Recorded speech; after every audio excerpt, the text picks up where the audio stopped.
the AFC is going to beat them.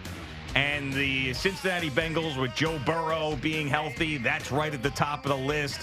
I'll tell you one team that's not. That's the Baltimore Ravens. They're incapable of beating that football team. Good morning, Boomer. How are you? Yeah, good morning, Jay. A little tired this morning, but it's a football Friday, so we're going to power through this today. And I have to say, I'm doing great. And, last year, this game between the Lions and the Kansas City Chiefs is what created this whole lineup situation with the offensive tackles in the game. And I don't want to belabor the point because I think the officials and everybody in the league has been put on notice and on blast. Now, they can say things in the offseason, say, hey, guys, we are going to emphasize making sure that these tackles are lined up on the line of scrimmage and that their head, breaks the plane of the waist of the center. Doesn't matter where your feet are. They don't want them leaning back. So, as you noticed as the game went on, the tackles were leaning forward. Their feet were the same spot. They just weren't leaning back as far. Lean back. So they want them leaning forward a little bit more and bending over for some reason. But this was the game last year where Jawan Taylor, the right tackle of the Kansas City Chiefs against the Lions, kept jumping the count. And he did a good job. And last night he got victimized twice, I think. But, it was a great game. It was a great start to the NFL season. It was a great atmosphere.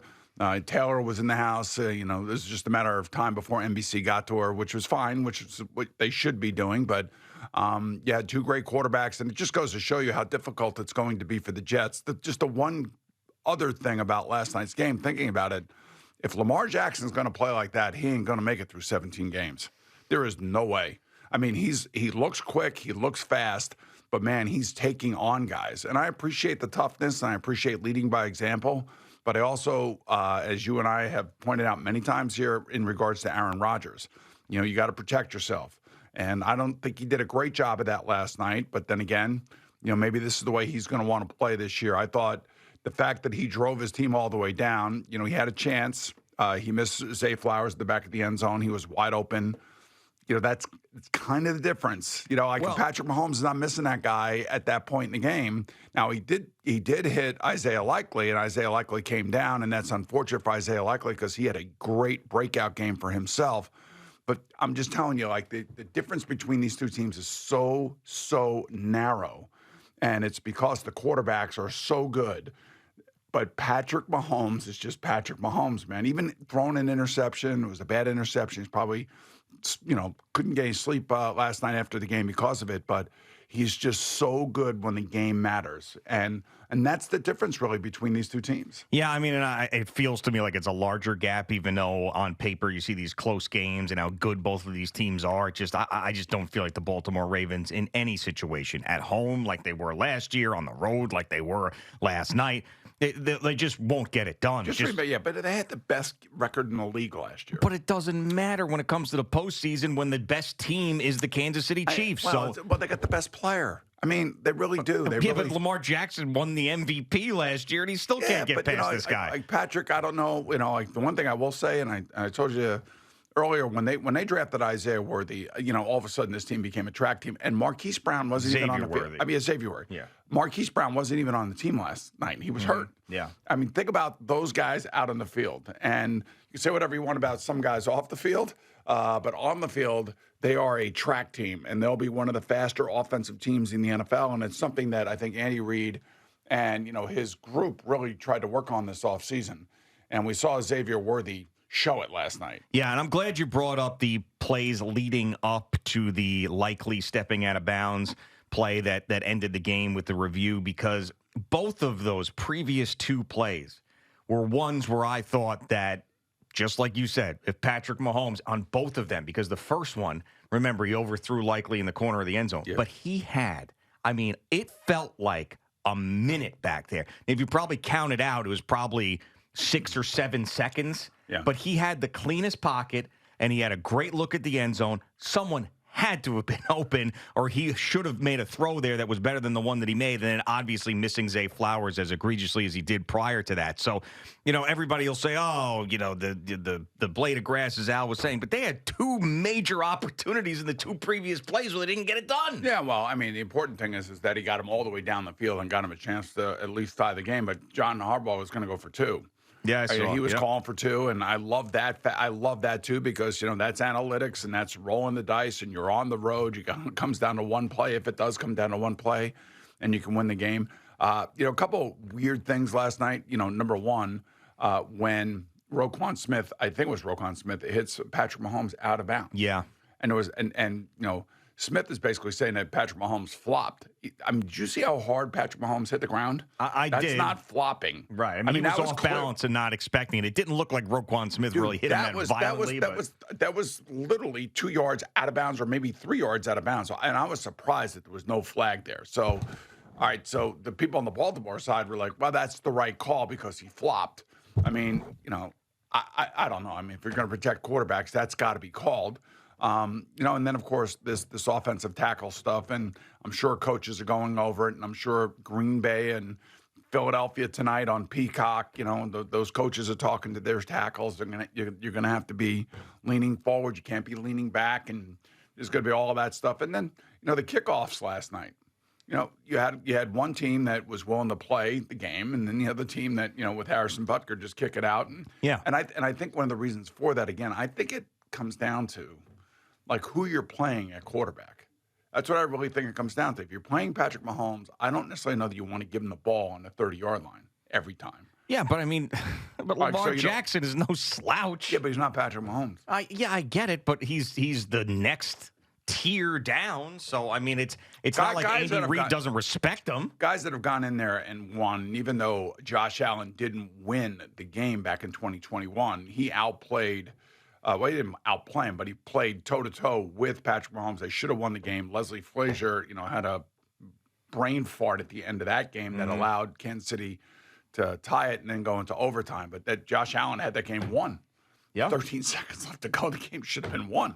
And Joe Burrow went in there and went to the Super Bowl. I think, I feel bad for Lamar because the MVPs are there, and hell, I won one myself, so I know what they mean to me as a player and to him as a player.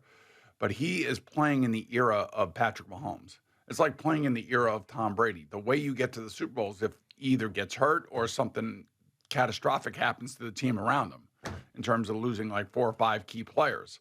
And I think that's going to be the case for Lamar Jackson. As long as Patrick Mahomes is upright, he's going to make it difficult on everybody to make it to the Super Bowl. Yeah, I mean, it's like playing in the era of Jordan as well. I mean, it's sort of like what the Patrick Ewing probably felt. Kind of feel like it's like Phillip Rivers, Ben Roethlisberger did win a Super Bowl, but it just feel like when you're in the era of Manning and Brady, then Aaron Rodgers. But those guys would beat each other. Now I understand that Tom Brady had the advantage, but it's not like Peyton Manning didn't win one of those. Where I feel like Lamar Jackson is just not going to. It's going to be tough, but they are a good team though, And Chris Collinsworth last night was talking about the dual threat that is Derrick Henry and that is Lamar Jackson. I mean, and he kept talking about the size of the offensive line and the size of the running back. I mean, they are a huge team. Baltimore's a huge team, and they're going to be good. They're going to be tough to beat. That AFC North is going to be a bitch. Those teams are going to be killing each other, and all I could say is that it's going to be tough. I mean, look, think about the Jets now. I mean, the Jets got to play the Dolphins. They got to play the Bills. They got to play.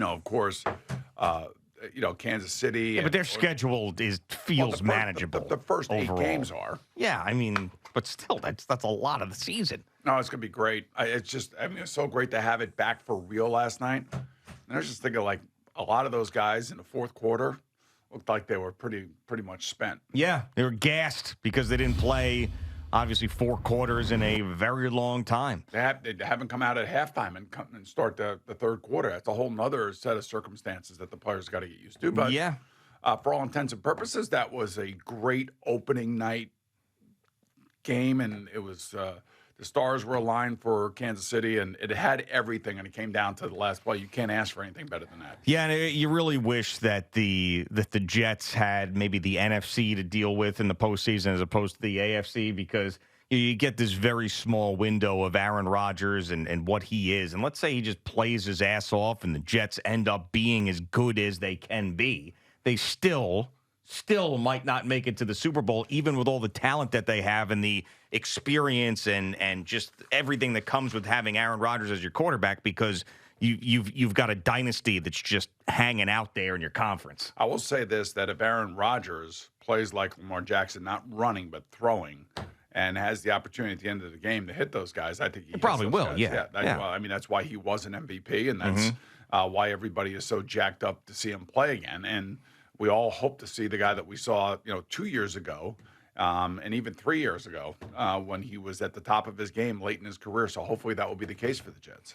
Yeah, I mean, in the Kansas City Chiefs in a cap era where they've had to pay some guys, have done just an amazing job of keeping that roster competitive. And I think, we focus a lot on Patrick Mahomes, as we should. But, I mean, the fact that they lost Tyreek Hill and have won back-to-back Super Bowls without him. They got the new Tyreek Hill right now, Xavier Worthy. I know, and Xavier Worthy also. So, yeah, he is – you could look at it like that, but you could also look at it like that's – the second they drafted Xavier Worthy, you knew that Kadarius Toney was gone. And if you hear Xavier Worthy speak after the game, he sounds like he is 25 years the elder of Kadarius Toney. He's ready to roll, man. And the other thing too, Marquise Brown wasn't even on the field.